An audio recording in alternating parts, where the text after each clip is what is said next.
Evacuations, road closures, and schools shut down. What you need to know this morning about the latest storm impacts on the Central Coast.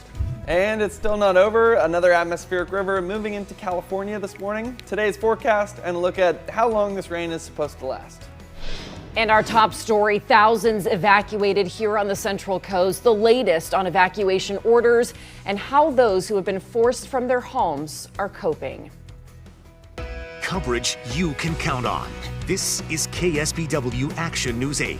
This morning, there is still extensive flooding in the community of Pajaro after a levee breach Friday night. First responders have been working to get people to safety while emergency crews are trying to repair and stabilize that broken levee. And fields along the Salinas River now look like lakes. All of that flooding is the reason behind many evacuations and warnings along the Salinas River this morning. And this could just be the beginning as another storm system hits the Central Coast this morning. Good morning. Thanks for joining us. I'm Paul Dudley. And I'm Lauren Seaver, and we want to get straight to our forecast this morning with meteorologist Holt Hanley.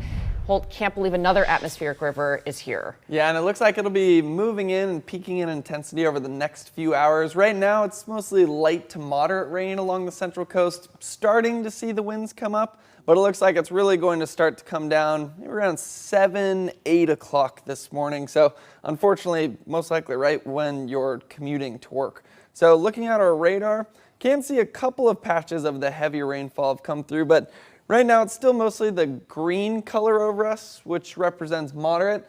Clearly some heavy rain off of the coast though, set to move in over the next hour or two. Just to see this on the microcast, if we fast forward over the next couple of hours, this is around 7:30. This is when the front is directly overhead. You can really see how those winds pick up. Along the coast and in our mountains, we could have some gusts as high as 50 to even 70 miles per hour. And I think that'll actually end up being the biggest impact of the storm because it'll bring a lot of trees down. That could block some of the roadways for the morning commute. And then could also, unfortunately, lead to widespread power outages like we had with the last storm. Now, rainfall-wise, though, it's a very quick-moving storm. By this afternoon, it wouldn't be what you'd think of as an atmospheric river. So around 3 inches in both the Santa Cruz Mountains, a little more in the Big Sur area, but we're going to be watching that closely because anything we pick up is on top of what we had last storm. So I'll keep everybody updated with those river charts all morning. All right, thank you so much, Holt. Thousands of people are evacuated right now following this weekend's levee break in the community of Pajaro. Most people living there or who were living there are now living in shelters and hotels. Yeah, Action News 8 reporter Stephanie Magayon takes a look at how the Pajaro community is now coping.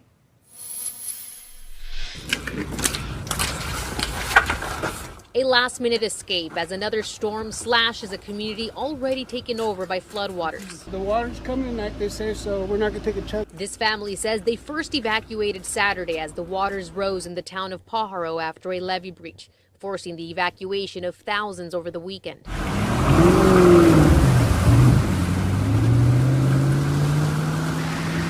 Others say they made the decision to leave after running out of food. This resident decided to come back for his cats. This was my last resort. For David Hernandez, the priority is protecting his home from the storm and thieves. I didn't want to lose anything, and so I just felt it was best to stay. The Monterey County Sheriff's Office says in the days following the flood, they've arrested 1 person for looting and detained 4 others for being in an emergency disaster area. They've also had to rescue over 30 people. This community is mostly made up of immigrants and farm workers that work in the town's strawberry fields, a land now covered by contaminated water. Ramiro Ortiz and his wife are those farm workers. He says his family will have to start over from nothing. Their home is flooded and they don't know how long they'll be without a job. Stephanie Magayon reporting for us. Many families are frustrated because they have not been able to get back and pick up clothes and other supplies. Officials say it could be months before people are able to go home there. Now take a look at the evacuation orders currently in place for the community of Pajaro. The red area at the top of the map, I want you to take a look at that. That's near the levee that failed over the weekend. Those evacuation orders were put in effect on Saturday. Evacuation warnings, those are the ones in yellow. Those areas have been expanded as the water from the broken levee spreads. Those in the Pajaro area aren't the only ones under evacuation orders this morning. Farther south in Monterey County, evacuations in place because of flooding from the Salinas River. Orders and warnings in effect from Bradley and South Monterey County all the way to the ocean where the river empties into the Monterey Bay. The yellow areas are the warnings here. The red are the orders. Those areas include Arroyo Seco, San Ardo, and areas of the Salinas River from Greenfield all the way to the coast. Again, all of the people living in those red areas along the river have been ordered to leave their homes. A search and rescue team from the Bay Area is on the Central Coast helping people out of the floodwaters. The group is one of only 28 specialized teams in the country. Action News 8 reporter Jake Flores spent some time with the team as they move from one hotspot to another. Task Force Team 4 is a team made up of firefighters from Oakland and other departments across the Bay Area. Now they specialize in water rescue and are routinely sent out to disaster areas across the state. They've been here on the Central Coast since last Thursday, starting out in Hollister, then Monterey, then the disastrous flooding in Pajaro, where lives were on the line.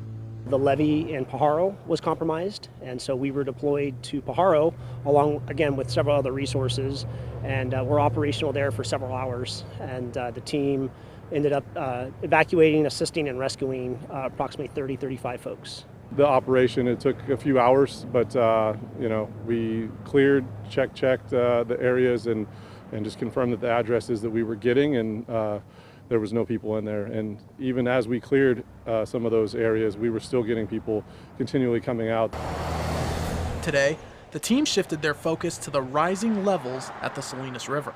They relocated us from Monterey to Salinas. There is another team here, but because they started getting water that was toppling over the top of the levee, there was some concern about some levee damage. Right now they're at max heights, and so that's putting a lot of stress on the levee. So as they rise and recede, and then rise again, it stresses the levees quite a bit.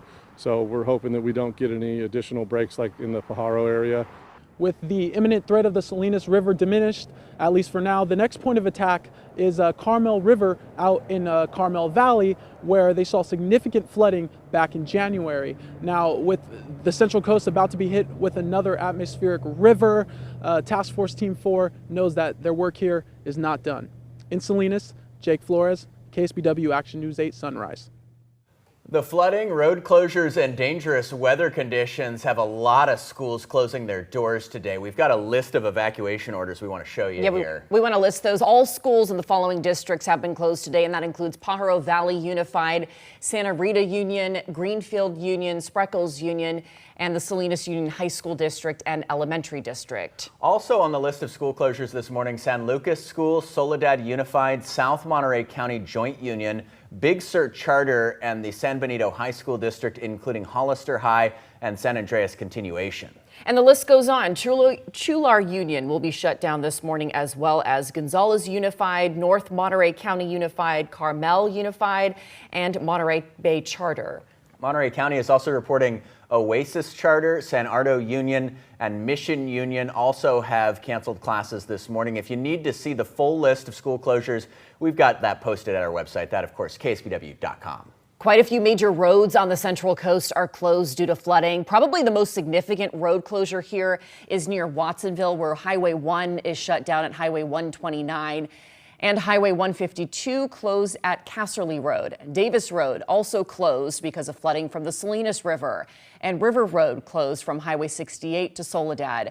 But some good news this morning. Monterey County officials say the water on Blanco Road at Cooper Road has receded. The road has now reopened there, which means drivers can now get from Marina to Salinas using Blanco Road. That's good, because I know when the water started piling up on Blanco yesterday, everybody getting really concerned. So it's great to hear I mean, that the that's a major way here and Yeah. there, and that, starts panic a little bit of, are we stuck on the peninsula or whatnot? So let's bring in meteorologist Holt Hanley here to get the latest. So we're expecting to see some of these conditions here probably in the next few hours, right? Yeah, it's looking like when it comes to your morning commute, I think it's one of those days where if you don't have to go in, it's probably the day to try to work from home, because winds are going to be rainfall picking up right around 7, 8 a.m. this morning, which will most likely lead to some trees coming down, which could block some roadways out there. Now, right now, we've had a few pockets of heavy showers come through, and it became a lot more widespread around maybe 1 to 2 this morning. It's still mostly light to moderate rain, though. A lot of the heavy rain is still yet to move onshore. You can actually see where it is right now. It's just off of the coast. So this is 5 a.m. If we fast forward to about 7, 8 a.m., that's where it moves over us. That's where we see those very strong winds pick up, and then also the heaviest rainfall. Unfortunately, just perfectly timed with your commute, or the opposite of perfectly timed. But looking at this afternoon, that's where I'd say there's some good news. Is it's a very quick moving storm. Sometimes we have these atmospheric rivers sit over us for 2 days, whereas this one, by this afternoon, there's still some periods of heavy showers, but it's really this morning that there's the peak of the rain and the wind. Now, just looking at the rain, because it's such a quick moving storm, it doesn't look like we're going to be up as high as we were with the last storm, but we do have to remember it shows 3 inches, Santa Cruz Mountains, a little more in the Big Sur area, and that'll be on top of what we picked up with the last storm. So that's where there's a big spread in the flooding impacts that we end up getting with this. So we're going to have to watch it very closely. Now, when it comes to the winds, I think that'll actually be one of the biggest impacts from this storm, and it's the biggest difference between this one and the last atmospheric river we had.